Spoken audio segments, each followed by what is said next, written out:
Howdy, everybody.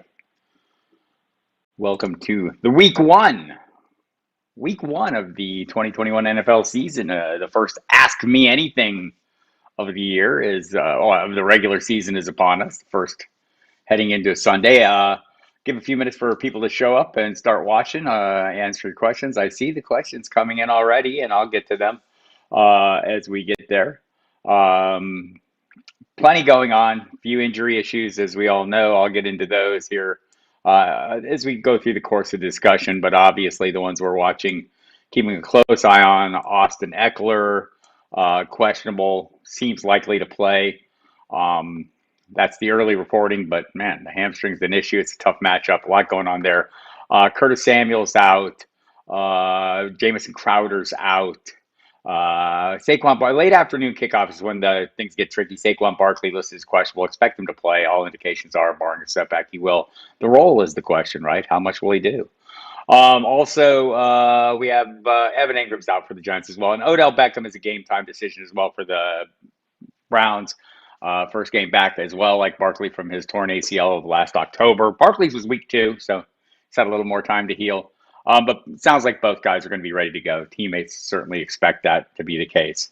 Uh, it is, yes, Iron Eddie. Now I know it's week 1 because you're here. Looks like we're rounding people up and getting some questions. So I just want to take 1 minute and remind everyone, it's the 20th anniversary of 9/11. I have not forgotten. I won't forget ever.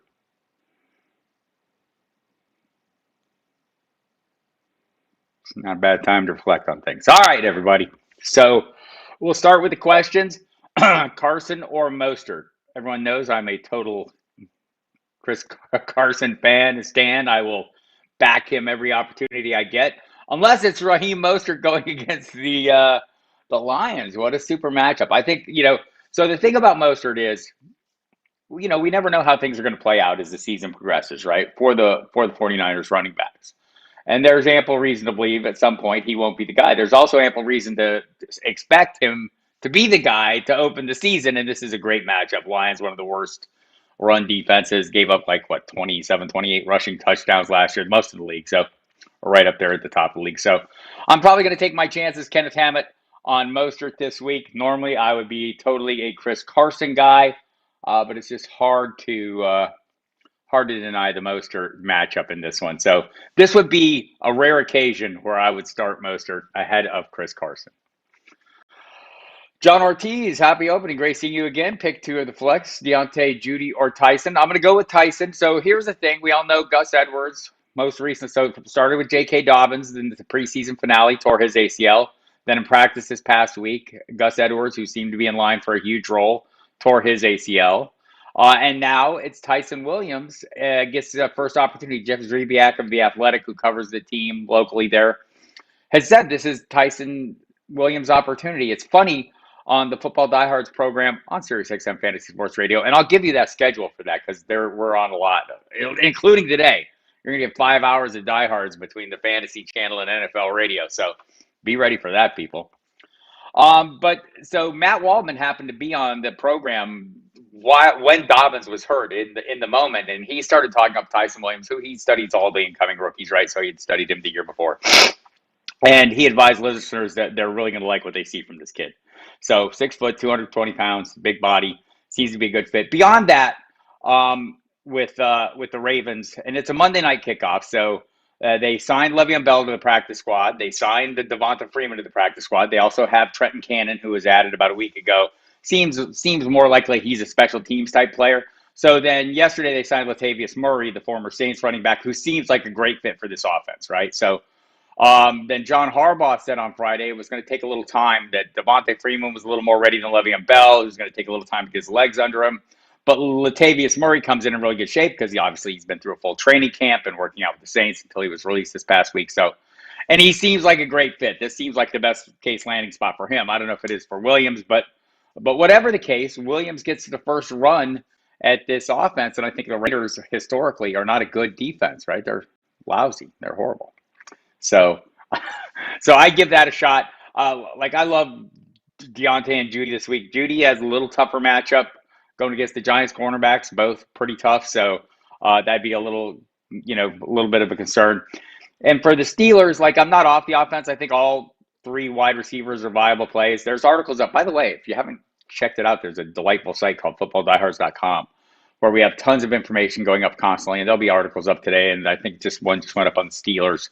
I talk a little bit about the matchup for the wide receivers in that one. So check out the website. A lot going on there. Things you'll want to see and read about and hear and listen to. We'll have tons of content. As you know, it's a flash update. This is my 30, almost 30 years of this team. It started in 1993, so like 28th year of doing this alongside Emil Kadlik at FSP.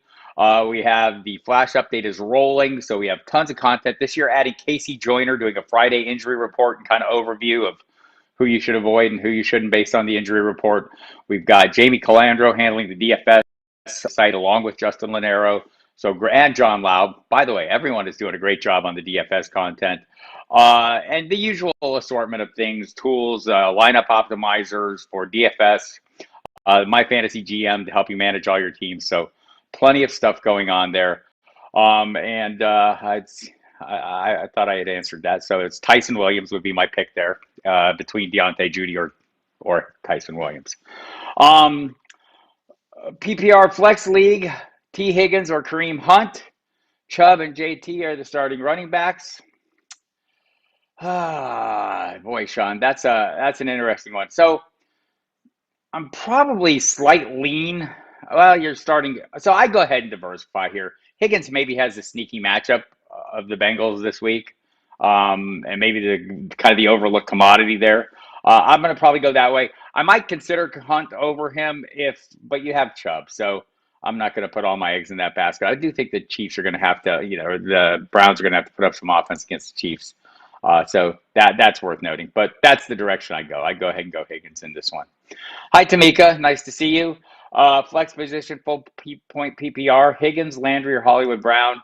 I'm going to go Higgins in this one as well. I just don't know what to expect. Maybe I have investor fatigue in Marquise Brown, right? Maybe we all do. After a few years of him coming up, like if I'm going to play a Baltimore receiver right now, it's going to be him. I know Sammy Watkins looked good all summer, and maybe he comes on at some point. Honestly, the Baltimore wide receiver I want to play is their tight end, Mark Andrews. But if I had to play actual wide receiver, it would be Hollywood Brown. So T. Higgins for me, slightly over Landry in that regard. Iron Eddie, full point PPR needs one. Chase Edmonds, Corey Davis, Jacoby Meyer, Naheem Hines, Elijah Moore. Corey Davis is the one that leaps out to me. I think Jacoby Myers would be a fine play. The Patriots cornerbacks are super tough, right? So that's I guess that's a little concern. I don't know that it's scaring me off, but Corey Davis has been the guy who's shown the chemistry with Zach Wilson this summer. They have no Jamison Crowder. Keelan Cole is questionable. There's a lot of reasons to maybe lean, maybe have high hopes for Davis, and maybe I'm hoping for too much. That'd be the direction I go. Chase Edmonds would be in that conversation as well. Tennessee is not overly daunting. It's going to be a timeshare to some degree. And this could be just kind of a hot hand situation, whoever comes in. And Edmonds gets first opportunity at that, so he totally could. So if you feel like, this is a Chase Edmonds week, or you want to get the most out of him, I think early on, these are the times you want to get the incumbents, the guys returning. We don't know as much about Chase Edmonds as the Cardinals do. We've seen a limited band of information on him. 2 super great games, and then some, it's kind of a mixed bag. We haven't seen much consistent production, at least in a leading role. So that's my concern with him. I'd like to take some time to let it play out. So I think Davis is a viable play in that regard, if you want. But I think, so in general, I like him in the order you have him. But Naheem Hines should probably rise up a little bit too, Iron Eddie. I think he's it's easy to forget how productive he's been in a secondary role, right? So I think his 170 receptions over the first 3 seasons of his career. And he just got an extension yesterday, an $18 million 3-year extension. But 170 catches over the first 3 seasons of his career, that's more than Marshall Faulk had in his first 3 years. That's more than Edgerrin James had in his first 3 years. And so, for a PPR floor, I think that's, he's a reasonable play as well. I'm not sure he has the upside of the others, though. Although we've seen the upside, right? He is a touchdown threat. So it's worth considering. I'm picking Davis in this group, a little bit hunchy. And that's the thing about week 1. What are we doing with week 1? Are we playing the depth chart. That's what my colleague Jeff Mans, by the way, you'll be able to watch us again this season every Sunday morning on the SiriusXM pregame show. Um, and so he would say that you play your depth chart this week, right? And I don't disagree with that. Maybe Chase Evans is at the top of your depth chart for this, and I wouldn't blame you. This is a thing we get into, like you go to the Thursday game, and I know, my colleague on Sirius, Mike Dempsey, had choices between he had Tom Brady and Dak Prescott on the same roster, and obviously, he went Brady, thinking it's a super tough matchup for Dak Prescott and the Cowboys, that Tampa Bay defense. And he's right, but the outcomes week one are sometimes hard to divine. So, playing his depth chart, normally he would have played Prescott over Brady. I think that's how we drafted him. I think that's a tough weekly decision, and maybe that's not how we should have drafted him. But irregardless, that's the question we have in week one. Do you play that depth chart, Iron Eddie? And I think you've laid it out as my depth chart would go, except I'd have Hines ahead of Myers. A lot of hopes for Myers, though, and going to play that slot role that's traditionally been very productive for the New England Patriots, right? Dating back to Wes Welker and Troy Brown even before that. So a lot of history there. Sean Goglin, different league, PPR flex, T Higgins or Marquez Callaway. I don't know if he's going to travel with him, but Jair Alexander is a concern in this game for the receiving core that doesn't have a lot beyond Marquez Callaway. I'd be a little concerned about that. I might lean Higgins in this one as well. I just want to double check some information. I had some matchup information here on this one. Just see if I'm. There it is. Yeah, the Minnesota. Let's see, the secondary is not. There's been some changes there. So for Minnesota, so that's kind of interesting. Minnesota's defense was horrible last year. Expect them to be better this year, but I think week one I'm going to still play against this matchup. So I think it's funny the week one. And by the way, I appreciate you hitting the like button. Go ahead and hit the like button if you're watching, and subscribe and hit the notification bell. Go to footballdiehards.com where you find all this content available to you. It's fantastic stuff. I have it on good authority because I make a fair amount of it. But everyone there does a great job. So let's see, Jeff, and I hope that answered your question, Sean. I mean, I'm keen on Marquez Callaway. I'm very intrigued. I think he's going to be a pretty good play. In general, is that matchup this week that's a little concerning to me, and we'll kind of have a chance to see how the offense plays out. I know we have questions about the Cincinnati offense based on some of the preseason reporting, but it sounds like things have gotten dialed in as we've moved along, as you expect for a quarterback coming off an ACL who needed some time to get adjusted, and maybe even Jamar Chase taking some time to get adjusted. All right, so I hope that helped. Jeff got half point PPR. Deebo Samuel, Tyler Boyd, or Marvin Jones Jr. Pick one. In general, in half point PPR, I like Marvin Jones an awful lot this season. Tyler Boyd seems like a smart play. Deebo's not a bad play. I think the 49ers are going to run the hell out of the ball because the matchup dictates. And ideally, that's what they like to do anyway, right? So, those are the things I'd be considering. Tyler Boyd, if you look at his over the course of the last 3 years, he's been way better than people think, right? I mean, I think he's been in the top 20 in overall scoring in PPR leagues. This is a half point PPR, so maybe you dial back. But he was a solid wide receiver too in the games that that Joe Burrow played last year. So, I wouldn't knock you for playing him. For me, Marvin Boyd was a cheap pickup, a guy that I think could as easily be the wide receiver one for Jacksonville as anybody else there, whether it's Laviska Shenault or DJ Chark. Also, either of them could be the wide receiver one pretty easily. I think it's the same situation in Cincinnati from week to week, and maybe it takes Jamar Chase a little time to get up to speed. So so that's kind of how I see that one. Week one's weird, people. I mean, I know you're asking these questions, and I'll give you definitive answers if you demand them. I think we're more about having the conversation here and kind of laying out how we see it. And I'm happy to pick, but these are week one is tricky, and I think my thought would be in a half point PPR would be Boyd, Jones, then Samuel. So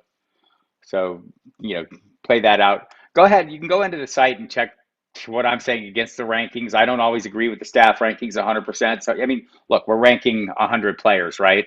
And I think we all on the staff are in agreement of the tiers, right? It's how you adjust within those tiers. Like, yes, he's a wide receiver two. What range of wide receiver two is he? What range of wide receiver three is he? So there you have that. All right, Iron Eddie, half point PPR is Tyson Williams a better flex than Kareem Hunt or Miles Gaskin? He might well be this week. I mean, it's a little bit of a speculative play as it is for everyone. I think in Kareem Hunt's case, you know what his anticipated role is. It's a secondary role behind Nick Chubb. That hasn't kept him from being very productive, right? I think you could play him any given week. Miles Gaskin, we saw last year when he was healthy, he got all the opportunities, right? They didn't vary from this. And I know there's been some consternation over the course of summer, questioning like, what is the role going to be? They brought in Malcolm Brown. Is he going to usurp the goal line touches? Salman Ahmed is still there. There's not a lot beyond them, though. So I'm kind of going back. We look, we always talk about on the Football Diehards program and on the website is not looking down the drinking straw, not looking at the moment. There were some moments this summer where we had doubts about what Gaskin's role is going to be. Maybe they're well founded. I don't know. But if we look back over a broader timeline, they're probably not, because last year when they had opportunities. Now, if things changed, yeah, they have a different offensive coordinator. I have co-offensive coordinators now.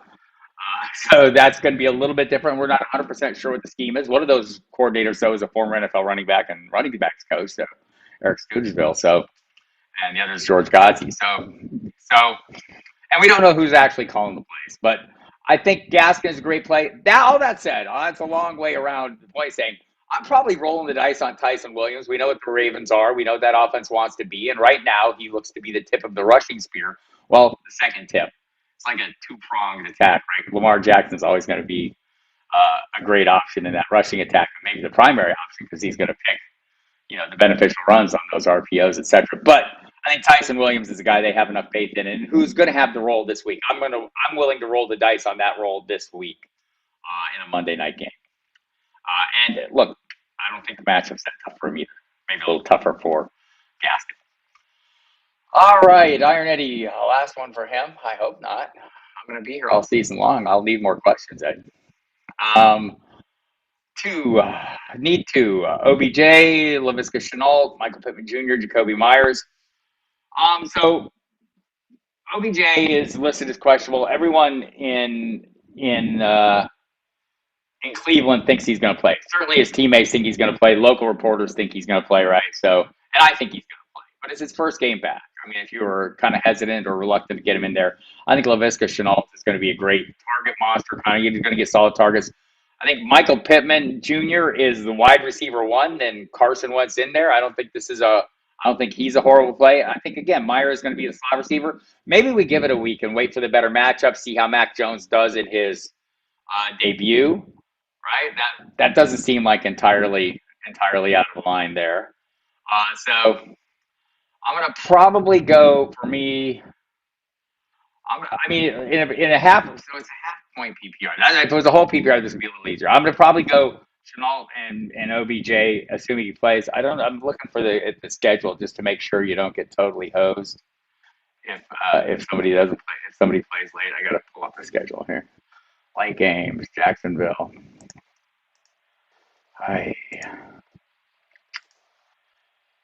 You ever get the feeling you have too many windows open at any given time? Welcome to my world.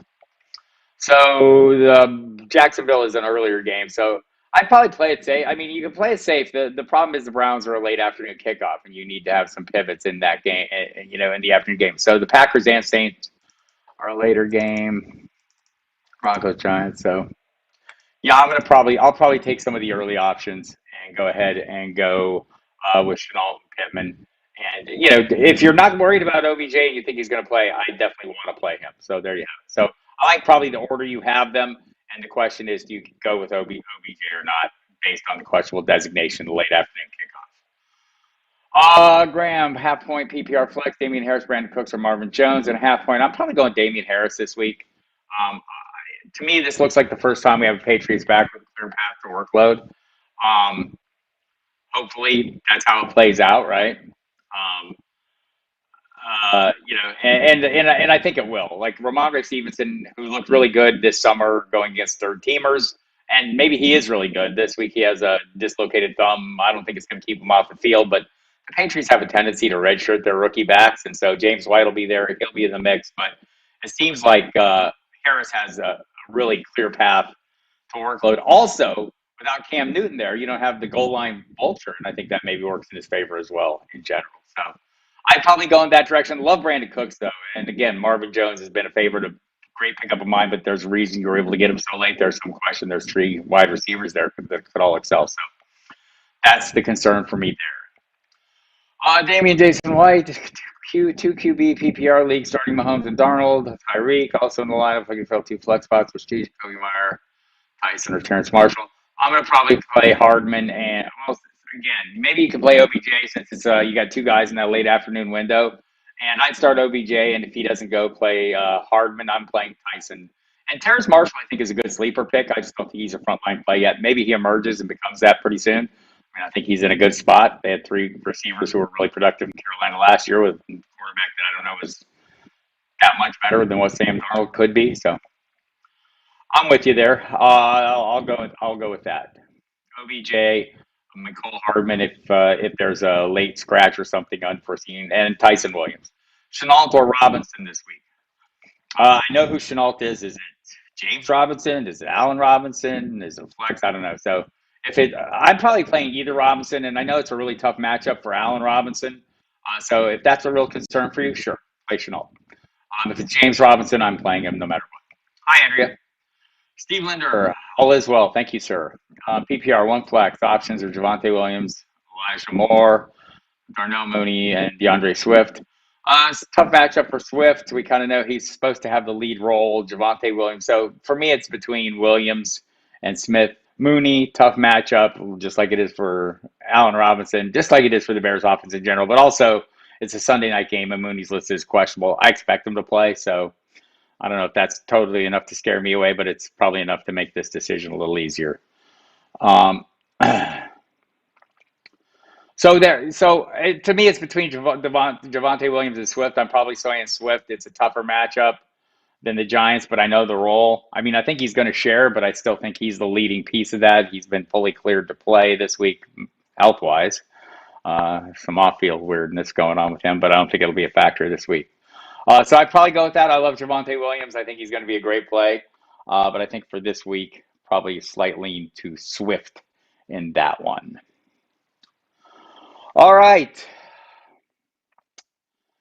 Andrea needs one. Cooper Kupp, Deontay Johnson, Miles Gaskin, PPR starting Allen Robinson. I'd go on the other side of the football in that one and play Cooper Kupp. Wouldn't talk you out of Deontay Johnson either, but Kupp for me. And I'm going to say, yeah, it's PPR. Is that right, Andrea? Yeah. Yeah, I'll go ahead and play Kupp in that one. Seeing how much our rankings correlate with that. Like I'm looking at the rankings a little bit on the fly here as I'm doing this. I'm not, again, if you're looking at the rankings and saying I'm not adhering to them 100% strictly, no, I'm not, because these are staff rankings. They're based on algorithms, and the staff, we go through them and make adjustments to them as the week progresses. But if I don't see someone as like, oh, well, I think he's I think he's wide receiver 7, and we list him as wide receiver 5. Well, that level of granularity we probably don't possess. So, look at the tiers more than anything. Anthony, Joe Mixon, or Austin Eckler, full PPR. I think this week that's kind of an easy decision, right? I mean, Austin Eckler, it's an early kickoff, so you'll know he's playing, but Washington football team has a tough defense. Minnesota less so. Even if Minnesota gets appreciably tougher, they'll be nowhere near as tough as the Washington football team. And also Joe Mixon doesn't go into this game with an injury issue, and Eckler does. I mean, I think Eckler over the course of the season has great upside. This is maybe not the best week to me to play him. It's a little bit risky, it seems. So, a little bit risky when you have an option that's as safe as Joe Mixon. By the way, if you check out the Football Die Hard site, I have an update up. Ben Baby, who I've talked to over the course of the whole offseason, he's kind of evolved on Joe Mixon. He had some questions about him early on, in OTAs, etc. And one of the questions was, with Gio Bernard gone, is Joe Mixon ready to step up and take that full receiving role? Well, Ben Baby contended at the time that, well into Mixon's career, he's not a great pass blocker. And Baby correctly said, at this point in your career, it's not a matter of ability or understanding or knowledge. It's a matter of, do you want to pass block? Well, so if it's a choice, he needs to start making that choice, because it's very important for this team to protect Joe Burrow, and they're going to put a great priority on that. Their offensive line not as much better as they'd like it to be. So I think apparently he has, because in his most recent reporting this past weekend, Baby said that Mixon had been the star of training camp. So there you have it.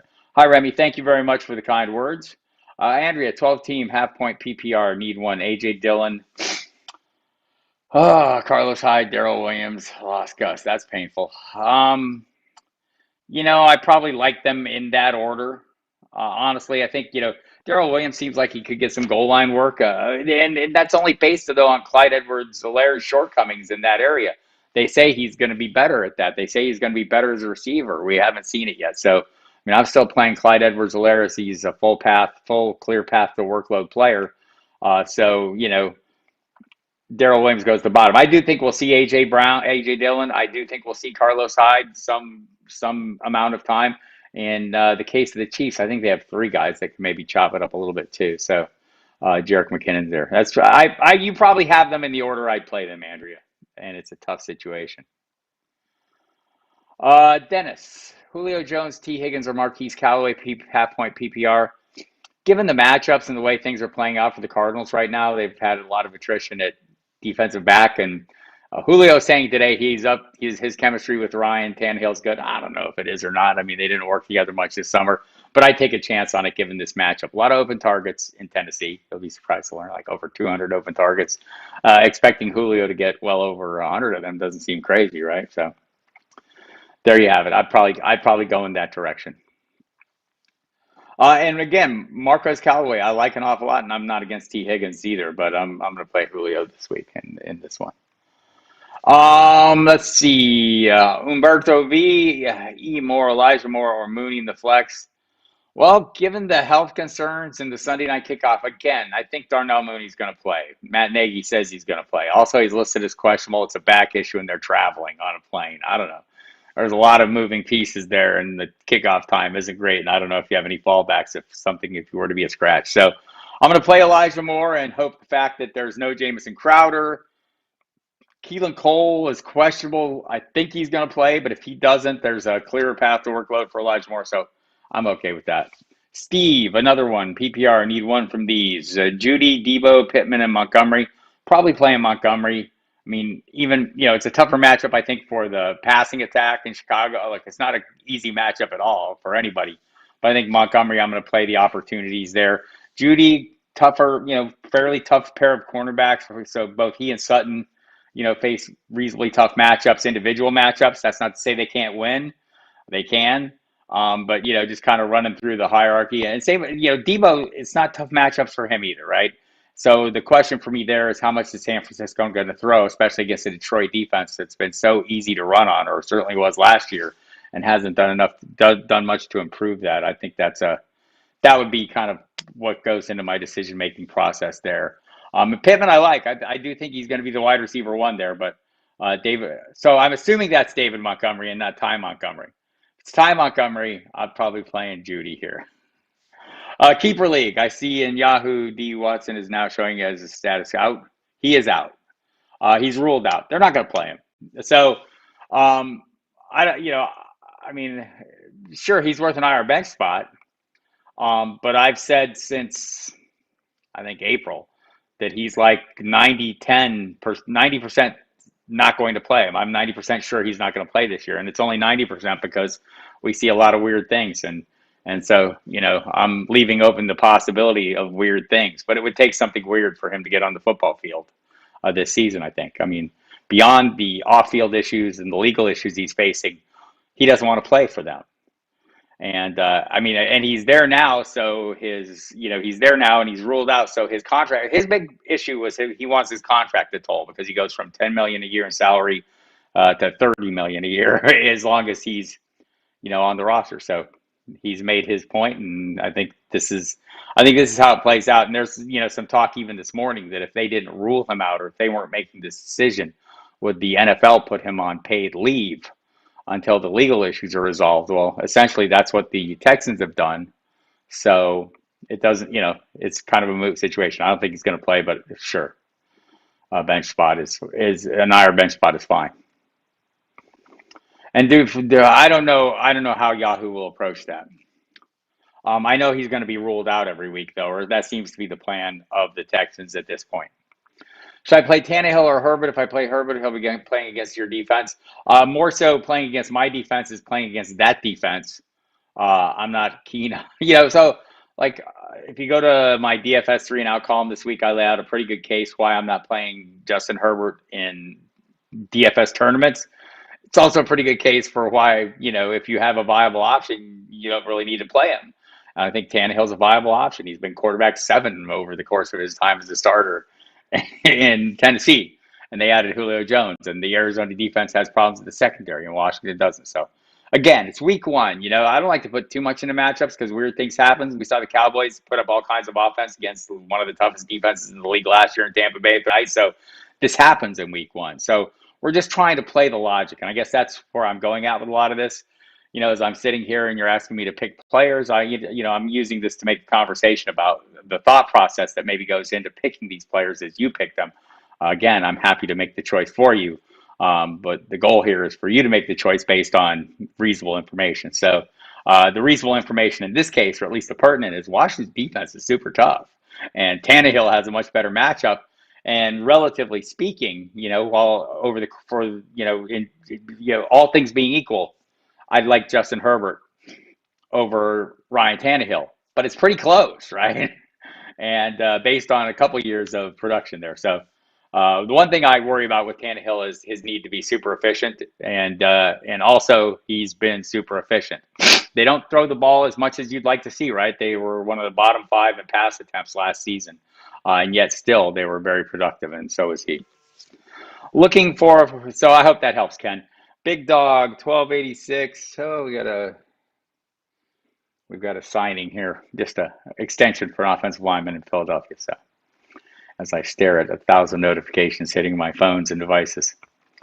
All right. So hope that helped, Ken. Big dog, 128.66, looking for flex recommendations. PPR at 2 PA points per. I guess that's 2 points per reception. But running backs get 3 points per. Wow, that's quite an advantage. Also have JW. So you throw out JW, I have no idea who that is. I'm probably playing David Montgomery.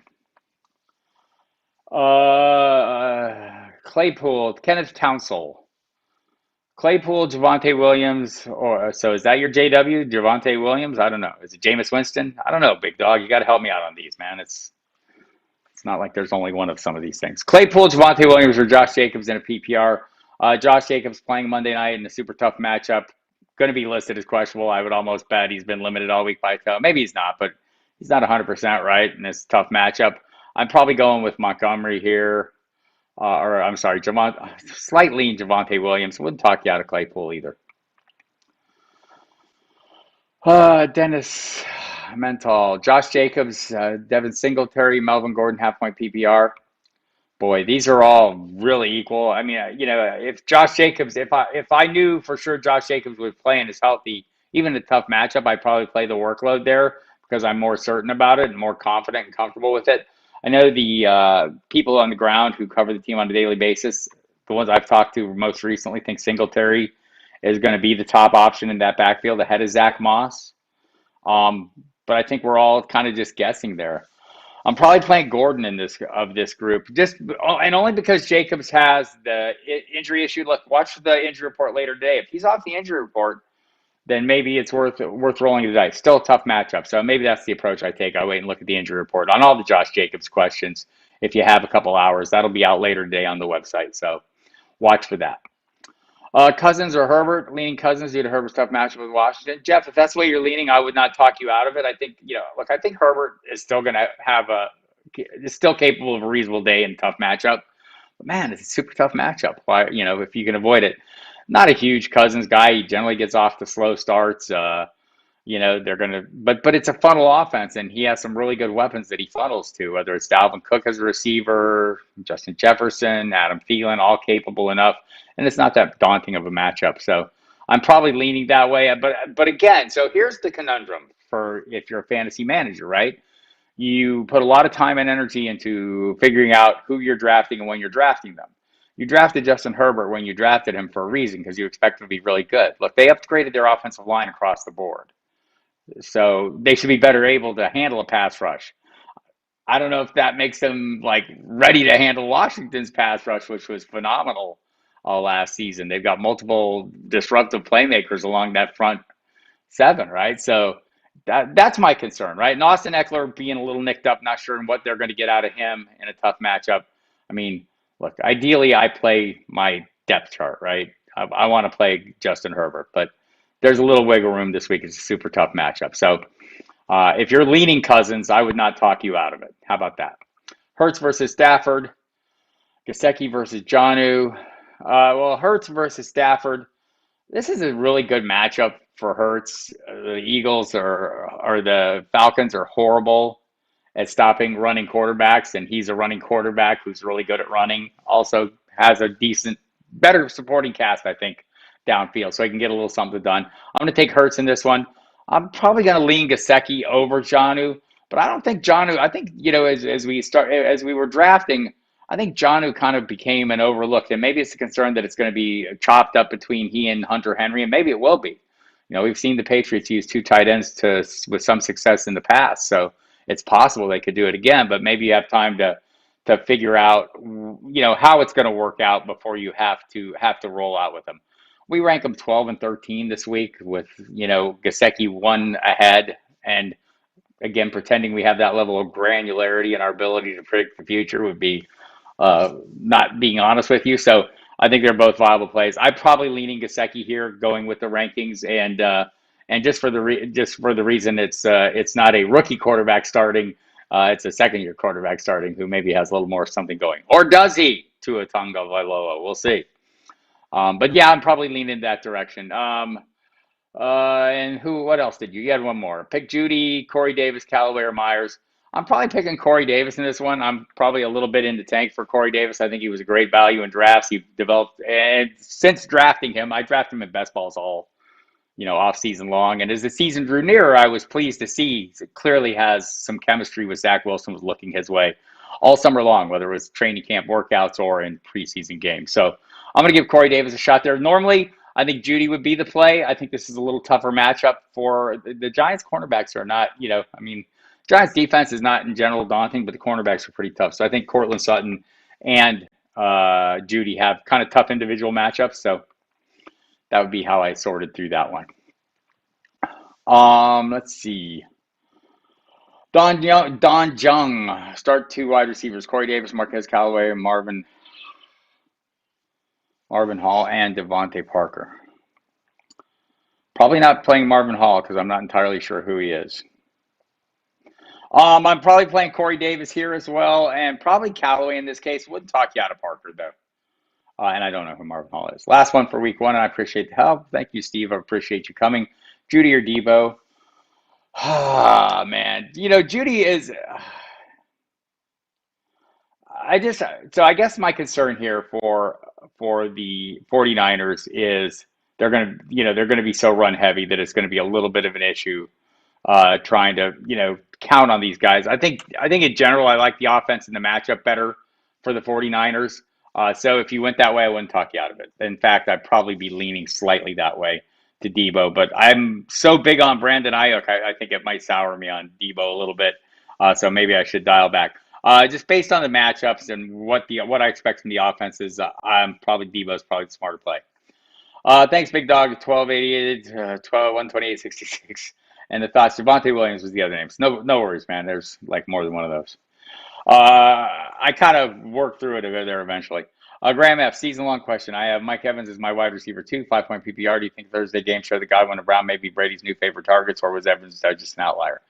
No, never panic. So this is. I like this question a lot because this is a conundrum every season, right? We get this. We start making decisions based on a pretty narrow band of information.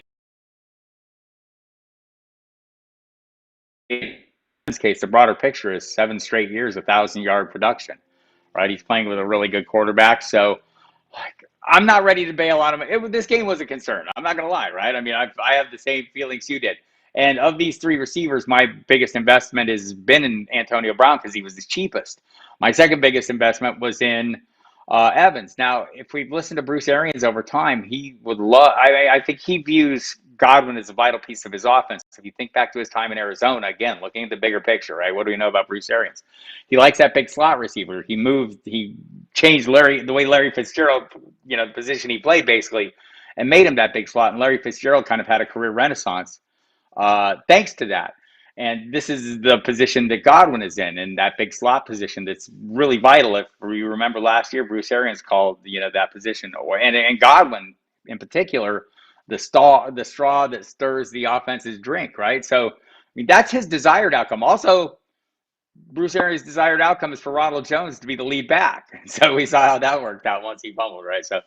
So I think it's going to change week to week, if I'm being honest here, Graham. I have the same concerns, but these are the things that we work through as fantasy managers. And I always try to remind people, divorce the emotions. We're a little frustrated, irritated, sometimes more, when our desired outcomes or the narrative, the happy stories we've told ourselves about our players aren't as happy as we want on any given week. Well, we need to step back when that happens and assess what the possibilities are. This is going to be a really good offense, right? I mean, but there's a lot of pieces, and it's not limited to just, Godwin and Antonio Brown. I mean, Rob Gronkowski is going to get some touchdowns. That's kind of one of the roles that Mike Evans is, propelled his fantasy success, is that scoring ability, touchdown scoring ability. So I think this was just an outlier. I don't think you need to panic. But we need to be mindful that there are reasons that maybe that everyone there might have this up and down nature week to week to their games.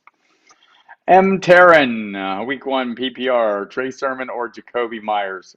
So I don't know what Trey Sermon's role is going to be this week. I think this is a fantastic matchup. I've been heavily recommending Raheem Mostert, especially given this matchup. And I think early in the season, with Mostert opening healthy, it makes sense for him to be the primary back, right? I mean, we've seen him run with great success in this offense. We haven't seen that from Trey Sermon, although I think Trey Sermon's going to be great in this offense. Does it start week 1? I just don't know, right? So I'm banking on Mostert to be that guy. So, if you feel a little differently about that, or you think there's room for Sermon in a super favorable matchup, right? I mean, it's like one of the best matchups, the San Francisco rushing attack against the Detroit defense available to you this week. So if you want a piece of that, I understand it. I'm trying to dial back a little bit on my expectations for Mac Jones in his first, real game. But he's been fantastic, right? And this is not just in exhibition play, but throughout the course of training camp, showing command of the offense. And Jacoby Myers, again, going to play that slot role that, has been, super productive for years and in my entire adult life, it seems. So, well, maybe not that long. My entire adult life's been a long time. But I think there's something to that. I'm probably this would be a case where I play Myers and wait and see with Trey Sermon. You might get a little something out of him. You might not. I mean, Myers, at least, there's a role, right? And so, I'm probably playing roles this week when there's that level of uncertainty. And look, you have to look at these things and say, wow, let's look back to the Thursday night game, right? What were some of my expected and anticipated outcomes? Ronald Jones would be the lead back for the Buccaneers. And I base that, on what the team has stated in the past. So what happened? Leonard Fournette was the starter, right? And Leonard Fournette played reasonably well. And a lot of times the Bucs, they'd go by series. And then when Ronald Jones got his series, he fumbled on it. And then according to Bruce Arians after the game, he had a hard time moving past that fumble mentally, and we didn't see him anymore. Well, this can happen week to week with anyone. So, I mean, these are, so we're going with our anticipated outcomes in week 1. And we should do that knowing week 1 is a little bit weird and we don't have a lot of evidence. We're using kind of historical data and what we've seen over the course of the off season, the summer, and basing decisions on that and realizing, what's the Mike Tyson line? I mean, everybody has a plan until they get punched in the nose. And this first game is a punch in the nose, offers probably many of them. So trying to play the logical approaches here, and I hope that helped you kind of understand that, M. Terran, that why I would go Myers there. Who do I start this week 1? Gaskin, Jacoby Myers, Laviska Shenault. Again, I'm playing the feature back in a lot of these cases based on what my anticipation of their role is.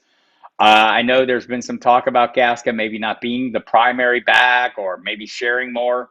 He didn't share last year. When he was healthy, there was not a lot of sharing. It was all Myles Gaskin. When he wasn't available, somebody else took the bulk of the workload, right? They that person didn't share when it was like Salman Ahmed, etc. So Malcolm Brown, I am concerned that he gets goal line looks. I mean, he's a trusted veteran with some history in that role, but honestly, man, they played the hell out of Gaskin when they had the opportunity last year. So I'm going to play him, and I'm going to play him based on that.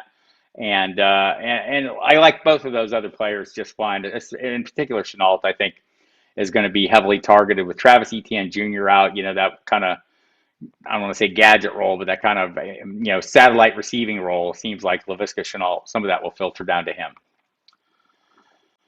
Okay, M. Terran. I know Gronk looked fine. He looked good in the preseason too. Any reason to think he could be a top five tight end again, or just a fluke in week one? I think there's going to be weeks where Rob Gronkowski is that guy, right? And there are going to be weeks where the touchdowns don't go his way. So it might be a little uneven, but look, we can take this back to late last season as well. And took Gronk some time to get his legs under him. Took some time for him to get, understand his role in the offense. And what he did, he was pretty productive. I think he may be an overlooked commodity in drafts this year because we just, maybe we didn't trust what we saw last season. But there are a lot of weapons there, right? And I think that's going to be the issue. I think he could be, there are going to be weeks when he's a top five tight end for sure. But just based on the touchdown equity, turns out Tom Brady throws a lot of touchdowns for Rob Gronkowski. I think they are now third all time in quarterback receiver touchdowns combo. So behind, I think they did they move to number two? They're right up there, and so yes, that's going to happen some. So I don't think it was fluky. I don't know that it'll happen every week. Sam Bam, 68 is going to roll the dice with Eckler or Damian Harris. I'm probably going with Damian Harris in this one. Just the uncertainty with Eckler. Like, I think he's going to play. Also, he missed 6 weeks with a hamstring injury last year. So he's going into this game not 100% in a super tough matchup. As much as I love Austin Eckler, I think Damian Harris has grown on me, over the course of the summer, based on not just what I think of him as a player, but some on the circumstances, and the circumstances seem to indicate a more robust role for him than we've seen for past Patriot running backs. Ramondre Stevenson is there. Sony Michel is not. James White is there. J.J. Taylor is there. But I think the early down work goes to Damian Harris. And I think one of those things is that I like is that Cam Newton is not, right? I mean, sorry for Cam, and I hope he lands somewhere and is happy with it. But he was like the goal line back, the de facto goal line back there. He's not there anymore. Damian Harris seems likely to become that, and we'll see. Maybe Stevenson cuts into that at some point. I know he looked really good this summer, mostly playing against third teamers, I'll remind you. But, he did what he should have done against them, right, which was have huge explosive games. So I like all that. I've mentioned it earlier in this chat that the Patriots, have had a tendency in the past to redshirt their rookie running backs, and just look at late last season what Harris was doing. He even beat up. He was the primary weapon. So that's the direction I'm going there. Like, I don't like to overthink. So what do we do as fantasy managers? We outsmart ourselves. We overthink every damn issue, right? Because that's part of what makes us fantasy managers. Is that's our tendencies, right? We like to dig in and torment ourselves with these, this or that scenarios. So trying to play the most logical outcomes in this case, playing it safe. I think, playing it safe and sitting Eckler is the smart approach for me. Hi, Damian Jason White. Who are some of your favorite rookie, sophomore, wide receiver, running backs that you're really excited about? You think they're going to make a big leap? I think I should have had a list of this. Well, I don't know if there's room to make a huge leap, but man, I'm expecting Jonathan Taylor to really come on, Antonio Gibson to really come on. I think the bar was already pretty high for both of them, but I think they're both, capable of moving into that top five running back overall. And I know my friend Mike Clay at ESPN thinks, one of his bold predictions has been that Antonio Gibson finishes as running back one. So I like that. The wide receiving core. Look, I think some of those wide receivers, Jerry Jeudy's a guy that's probably going to make a jump, right? A lot of his issues last year had maybe a little less than consistent quarterback play. I think Teddy Bridgewater's, I don't think Teddy Bridgewater as being the starter. I don't think he's a guy that is going to win you a ton of games, but I think he's certainly competent. He propelled three different receivers in Carolina to top three wide receiver contention last year. So I think he's more than capable of that. So I think Jeudy will have an improved year as well. I got to go down my list of who came up short. Throw me out some names that you like, Damien, and I'll discuss them. But those are some that come to the top of my head, and probably I should be digging a little deeper on those. So I apologize. Rookie wide receivers upside. How do you rank Elijah Moore, Rondale Moore, Terrace Marshall? Have Elijah Moore on the bench, right? Well, I think it probably is this week, although there's maybe a little room, Graham, with Jamison Crowder out. So one of the interesting things all summer was we were viewing Elijah Moore as a slot receiver, right? And he will work there as well, but they kept Jamison Crowder. Crowder's not playing this week. And but talking to the beat writers there, Elijah Moore looks like he is going to be a guy playing on the outside a lot, along opposite of Corey Davis, with Crowder still in the slot. This week that may change a little bit, so I don't know that I need to force any of these guys into my lineup this week. I like Moore. I like Terrace Marshall. I think he may be kind of one of those sleeper rookies that when the season's over, we're going to be going, wow, this guy's really good. But some of that is going to be Sam Darnold dependent. And Rondale Moore, I worry about the role, right? I mean, we saw him get a hell of a lot of looks this summer in various ways. Is that going to play out when the regular season happens? Is that something they were using to maybe, keep opponents off? They've got a lot of capable receivers there, right? And so that's my concern. Are there going to be enough touches to fuel Rondale Moore's fire in that hierarchy? Because I don't think he's, anywhere in DeAndre Hopkins category. I don't think and AJ Green, look, they talk him up, and it's not long ago.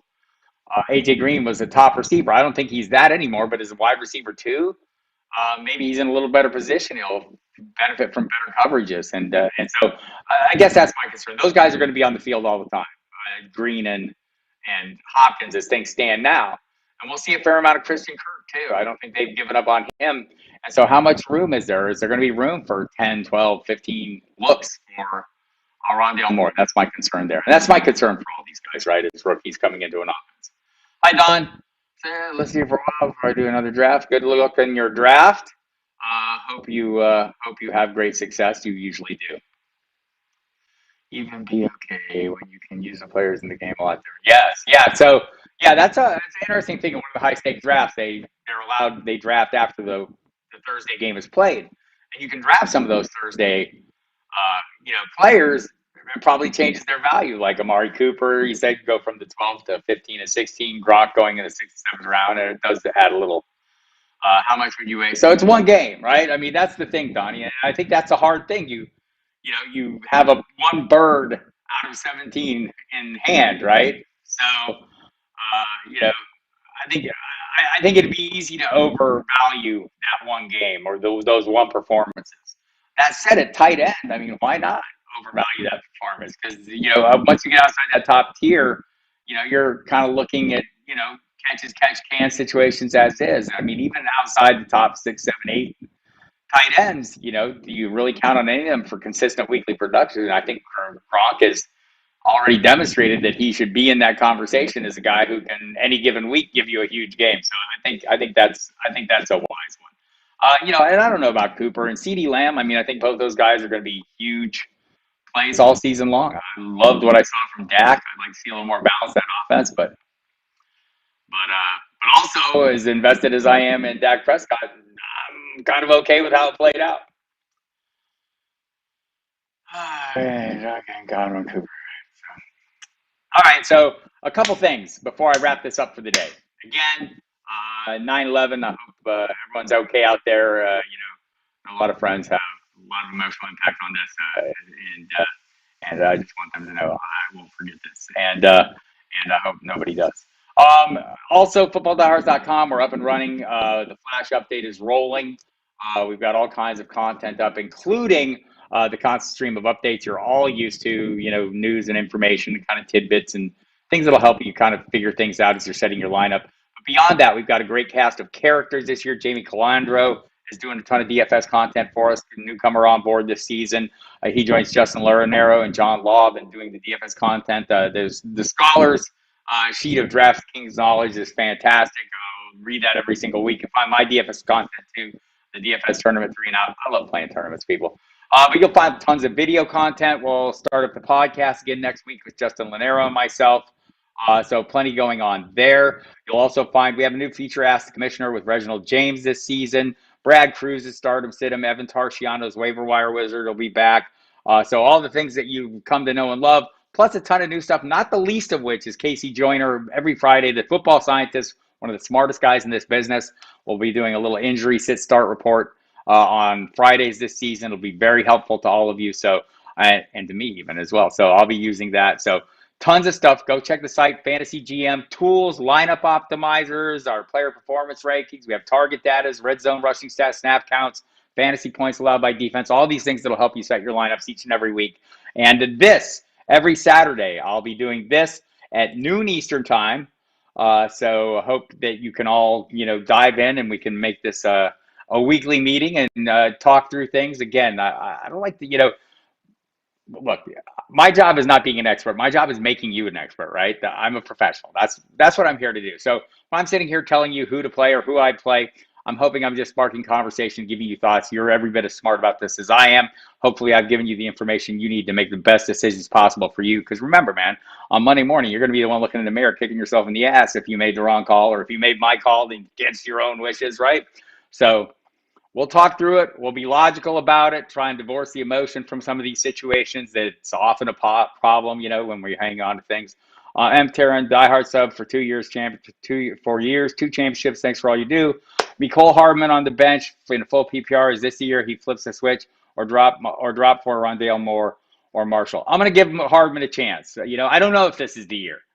But in the hierarchy, he's ahead of those other 2 guys, right? So he opens up. I do like Marshall, and if this is keeper league, maybe that's where I'd be at. But Hardman, the thing you like maybe the best about him is what happens if something happens to Tyreek Hill, right? And don't wish that on anybody, but these are the things you maybe want to think about. I don't think Rondale Moore or Marshall is in a position to move up into, to make the kind of gains that he would if that was the case, and that he may make anyway, just as a piece of this puzzle. So anyhow, hit the subscribe button. Hit the notification bell, hit the like button if you like the conversation. Come back and watch replays. We got tons of stuff. Again, got John Laub doing live video. We'll have our DFS videos and lineup videos Sunday mornings as well, pregame. For the radio station, the Sirius XM Fantasy Sports Radio.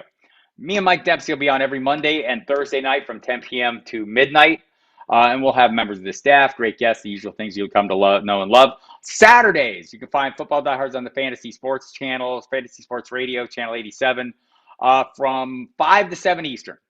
And then, if that's not enough, you get another 3 hours of Football Diehards on NFL Radio, channel 88, from 8 to 11 Eastern. Sunday morning, I'll be on with Jeff Mans doing the pregame show, as we have done for years now. That'll be from 11 to 1. Every single Sunday. And then me and Dempsey will be splitting up time with Michael Fabiano and Fantasy Dirt during the weeks, staying part of that show as well. So probably more of me than you want. And so hit the site, get all the info, check everything out, use my Fantasy GM to help you keep your teams in line, and have a great week 1, everybody. I wish you great success, and I'll see you here next week.